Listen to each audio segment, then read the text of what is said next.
So, I'm making this video because I was checking out my YouTube channel and someone named Twilight DJ commented on one of my earlier videos. And he was talking about how transgenderism, a lot of the reasons why people go to transgenderism is because, like me, and I also experienced this, like I hated a lot of aspects of masculinity. I hated how men have to be like totally unfeeling, emotionless husks sometimes. And I know that sounds a little bit crazy, but that's like truly how I felt sometimes. Like I felt like I really couldn't be emotional at all. Like to my parents, to my mom, to anyone around me. You know, you're just told that it's a sign of weakness, and anytime that you have those emotions, anytime you cry, anytime you show under anything other than just like pure strength, you're being weak.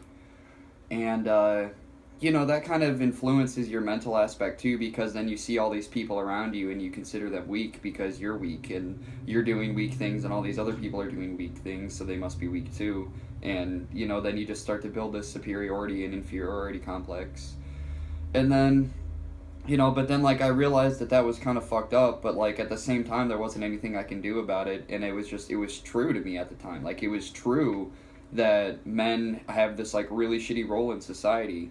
And I would look around at like some of the females, and like I knew that they had really shitty roles in society too. And like I saw the sexism a little bit, but from where I was in my society it really wasn't there. And I really just wasn't aware enough at the time, I guess, to probably see it.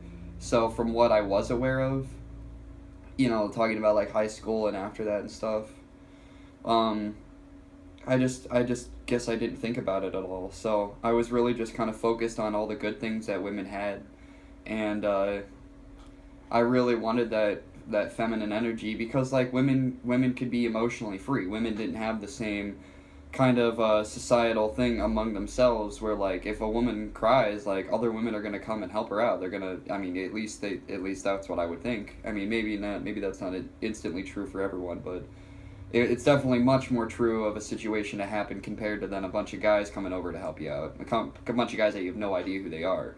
If they're your buddies, they'll probably come over and help you out, but if they have no idea who you are, they're just going to be like, fuck you. Whereas I feel like women who don't know each other might be a little bit more more open to helping a stranger out and stuff like that in times of emotional need. But I mean, like, that's like a really specific thing, and that's definitely not any reason to like want to change your gender over and want to change your sex. And I'm listening to like Ben Shapiro and stuff talk, and he made a really good point. He was like, you can't identify to be 60 years old. It doesn't matter what you do, you're not going to be 60 years old if you're not 60 years old. And I'm like, yeah, that's a good point. You can't really identify to be a female if you're not a female. You can try, but what you're really doing is deceiving everyone around you, because like, you wake up in the morning and the first thing you're doing is you're thinking, how can I change this body that I was given into something that everyone else is going to see as something completely different than what it started out as. Like, how can I trick people into thinking I'm a female? What can I do with my voice to make myself a female? What can I do with my clothes to make myself a female? What can I do, and a lot of other, I'm just using tricks that other girls use on themselves, really. It's not like it's crazy deception, you just use makeup and contouring and you make yourself female. You give yourself feminine attributes. And that's usually enough. Those secondary sex characteristics like boobs and voice and face are enough to get you to pass most of the time. But you're really not there. You're not a female. You're not doing things the way females would do it. Females act naturally.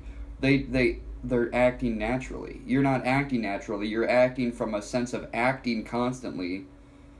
And when I first started transitioning, I gave myself a lot of anxiety. I gave myself tons of anxiety because I was suddenly anxious that these people are going to know that I'm a man. I was suddenly anxious that these people were going to see right through my deception, and I was, so filled with this anxiety that I had to do something about it. I had to spend every waking moment of my time changing my voice, constantly speaking in a higher register. Every time I had an opportunity to talk to someone, I'd talk in a higher register. And that would change my voice, and eventually I was able to have a very passing feminine voice. So, if the intent is there, you can definitely bring anything you want into reality. And I was a very successful transgender woman, and I was successful at it for years. I transitioned fully. I was on HRT. I didn't do the surgery or anything like that because, I hated the results, and the results weren't artistic. The results were not realistic for any of the surgeries that they had available. So I just completely stayed away from them. As well as there's money factors too. I didn't have $20,000 to shell out on a surgery. If I did have the money, I might have. I don't know. I was very irrational back then. I was totally a zombie, asleep. It wasn't until Blood Over Intent and Flat Earth and all that stuff that I really feel like I actually was awake. Like I'm actually in this room conscious of what's going on right now. Looking back on it now, compared to now, I realize I wasn't. I was totally on autopilot in a lot of ways. And, it's just part of life. I like playing with this tape because I bite my fingernails, and, it's helping me not bite my fingernails. It's also, whatever. I'm not shaking back and forth like this, am I?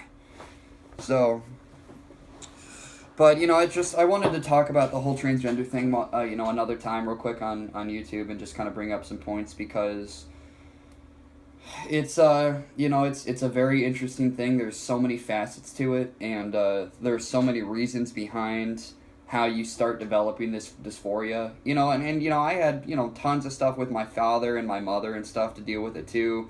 My mother and my father split when I was really young. I had a really deep relationship with my father at that time, so when it did happen, my mom was saying oh, you're gonna choose me over your father, right? Oh, you're gonna, I'm better than your father. You're gonna, in court, you would choose me over him. I'm way better than him, right? I take care of you. I do all this stuff for you. Your father doesn't do anything. And, just hearing stuff like that when I was a kid really shut me off and turned me off. And my whole personality just kind of went inside me, and I didn't know what to do with myself. I felt like I didn't have a personality for years. I feel like I didn't have an identity for years. And I was just on this constant search to try to find myself and figure out things and who I was and how to act and how to have a personality and how to be social. And, I look at all these kids around me and they're having fun and they're laughing and they're making jokes and they're joking with each other, and it just seems so alien to me. I had no idea even where to begin. And, I was really sheltered in life. I didn't really have many friends. The friends that I did have, it wasn't good, wholesome friendships. It was people that abused me, and I abused them, and I stole from them, and they stole from me, and they manipulated me, and I manipulated them, and it was what we did, And, during the time, we were having fun, we were being kids and stuff like that, but, you get in trouble, you lie your way out, you do stuff in school, and it's not cool, you hurt people, and it just sucks, I made a lot of mistakes in my life, and I have a lot of regrets, and the only thing that I learned how to deal with it is just wake up tomorrow and make different decisions.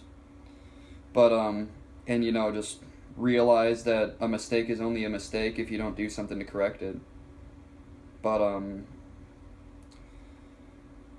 it's keeping heaven on earth for the benefit of all in my mind all the time. I constantly meditate. I'm just trying to, use these inner transients in my head, and I just say, I intend to love all and exclude no one. And I just say that constantly. The Star Wars movie that just came out, The Last Jedi, there's a guy and he's like, the Force is with me, I am one with the Force. And he says it. But, I do that constantly in my brain with, I intend to love all and exclude no one. And it really, really helps. It's helped me operate out of love and stuff like that better.